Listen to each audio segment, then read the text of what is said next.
আসসালামু আলাইকুম দর্শক।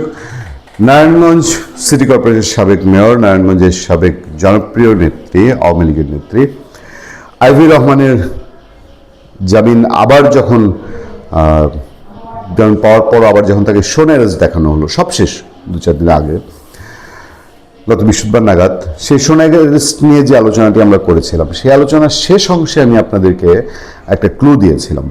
আমি বলেছিলাম যে আইভি রহমানকে কি ডক্টর ইউনূসের মতন যে আওয়ামী লীগের সব লোক জেলে রাখো, জেলে পচে সব মূরখ, হ্যাঁ আওয়ামী লীগ করে, এইটাই বড় কথা, সেই তরিকা ধরে বিএনপি গভর্নমেন্টও কি আওয়ামী লীগকে একইভাবে জেলে রাখতে চায় কিনা, বিএনপি গভর্নমেন্টও একইভাবে কি সেই শোন অ্যারেস্টের খেলা, আইন আদালত, উচ্চ আদালত সব কিছুর ভিত নষ্ট করে আওয়ামী লীগও করেছে এই কাজ, অপরাধ ডক্টর ইউনূসও করেছে, এবার বিএনপি সরকারও কি সেই পথে হাঁটা শুরু করলো কিনা, সেই আলোচনায় শেষ অংশে আমি বলেছিলাম নাকি এটার সাথে যে এই যে সিটি কর্পোরেশন নির্বাচন আসছে, এই সিটি কর্পোরেশন নির্বাচন রিলেটেড কোনো খেলা জড়িত আছে। দর্শক, আমরা এটা নিয়ে স্টাডি করেছি, খোঁজ নিয়েছি, কথা বলেছি। বিশেষজ্ঞ যারা খোঁজ রাখেন, বাংলাদেশের রাজনীতির মাঠে খোঁজ রাখেন, যারা রাজনীতি করেন, এবং রাজনীতিবিদদের সঙ্গে আমাদের আলোচনা, এ বিষয়ে দীর্ঘ আলোচনা হয়েছে। এবং আমাদের কাছে যে তথ্য, সেটা হচ্ছে যে বাংলাদেশের রাজনীতিতে এখন জামাতে ইসলামীর সবচেয়ে সুখকর সময়। তারা যা না তার চেয়ে অনেক বেশি প্রাপ্তি হয়েছে, 70-80টা সিট পেয়ে গেছে জাতীয় সংসদে, যেটা অকল্পনীয়, একেবারে অবিশ্বাস্য। এটা হওয়ার না, এবং ভবিষ্যতে 70-80-র চেয়ে বেশি কখনো হবে কিনা এই নিয়ে বহু আলাপ আছে। এবং জামাত, তাদের সাথে একটা লেজ আছে এনসিপি, এরা সবচেয়ে সুখের দিন কাটাচ্ছে যে পর্যন্ত আওয়ামী লীগ মাঠে নাই। আমি সেদিনও আপনাদেরকে এক আলোচনা বলেছি, আওয়ামী লীগ মাঠে পাড়া দিবে মানে জামাত এবং এনসিপি 3 নম্বর দল, 3 নম্বর জোট। এই যে সুযোগটা, এইটা জামাত এনসিপি কেন হাতছাড়া করবে? আওয়ামী লীগের অনুপস্থিতিতে বিএনপিকে যেভাবেই হোক, বিএনপি কৌশলে চলতে হয়, সব কিছু ম্যানেজ করে চলতে হয়। এই ফাঁক দিয়ে বাংলাদেশের প্রায় সবগুলো বিশ্ববিদ্যালয়ের ছাত্র সংসদ জামাত এবং এনসিপি দখল করে নিয়েছে।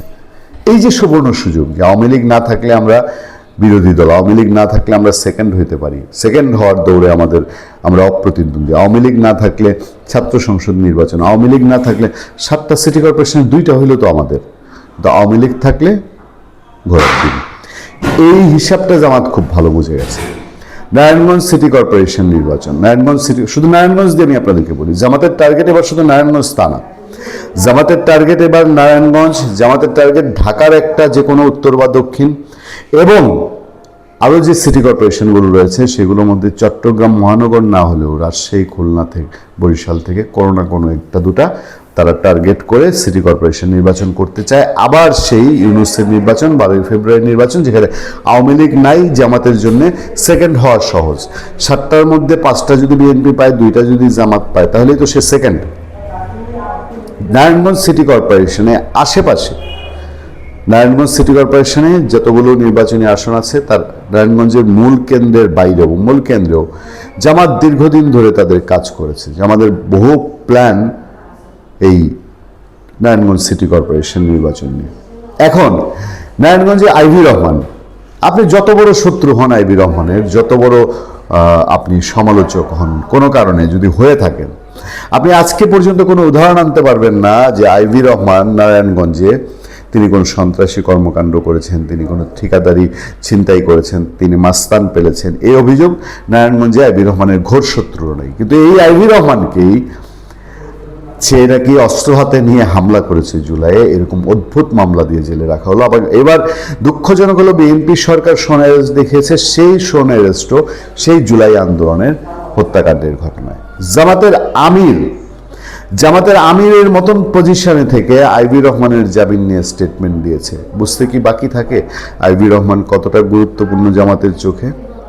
এবং সেই স্টেটমেন্টে জামাতের আমিরও দাবি করছে আইভি রহমান নাকি জুলাই আগস্টে অস্ত্র হাতে নিয়ে গিয়ে হামলা করেছে, হত্যাকাণ্ডের সঙ্গে জড়িত হয়েছে, ফেসিবাদ। বিষয় আসলে কিছুই না, বিষয় হলো নারায়ণগঞ্জ সিটি কর্পোরেশন নির্বাচন। আইভি রহমান, নারায়ণগঞ্জের সান্ডা, নারায়ণগঞ্জের পান্ডা, নারায়ণগঞ্জের সারা দেশও কুখ্যাত পরিবার, ওসমান পরিবারের প্রতিকৃত শামীম ওসমানের বিরুদ্ধে কোনো অস্ত্রহীন ফাইট করে শুধু জনপ্রিয়তা দিয়ে টিকেছিল, সেই আইভি রহমানকে এখন সন্ত্রাসী তকমা নিতে হচ্ছে জামাতের টার্গেট নারায়ণগঞ্জ সিটি কর্পোরেশন দেখে। এবং এই জায়গাটা এত বেশি জটিল যে আইভি রহমান যদি ধরেন আইভি রহমান জামিনে আছে, সিটি কর্পোরেশন নির্বাচন, আইভি রহমান যদি স্বতন্ত্র নারায়ণগঞ্জ সিটি কর্পোরেশনে নির্বাচন করে, জামাত তৃতীয় না চতুর্থ হবে সেটা জামাত খুঁজে পাবে না। প্রচণ্ড প্রতিদ্বন্দ্বিতা হবে আইভি রহমান এবং বিএনপি প্রার্থীর মধ্যে। এটা হচ্ছে বাস্তবতা। এবং এই বাস্তবতাটা আপনারা দেখবেন যে অন্যান্য সিটি কর্পোরেশনে যদি হেভিওয়েট কোনো নেতা জামিন পান, প্রকাশ্যে চলে আসেন, তাহলে সেই জায়গাটায় জামাত এনসিপি প্রধান বাধা হবে। ওই জাতীয় পার্টির জন্য যেরকম বাধা হয়ে দাঁড়িয়েছিল যে জাতীয় পার্টিকে নির্বাচনে দেওয়া যাবে না, জাতীয় পার্টি নির্বাচনে দিলে টেনশন তাদের কাজ করে, ওই যে দ্বিতীয় পজিশন নিয়ে কোনো সমস্যা হয় কিনা। এবারও সিটি কর্পোরেশন নির্বাচন, এবং যেহেতু নারায়ণগঞ্জ তাদের টার্গেট, যে কারণে তারা আইভি রহমানের এই জামিনটাকে কি সহজভাবে নিতে পারেনি, এবং সাধারণ হিসাবে তো সেটাই দাঁড়ায়। ভালো থাকবেন, সুস্থ থাকবেন। আপনার সাথে আমি আতিকুর রহমান, পূর্ণিয়া।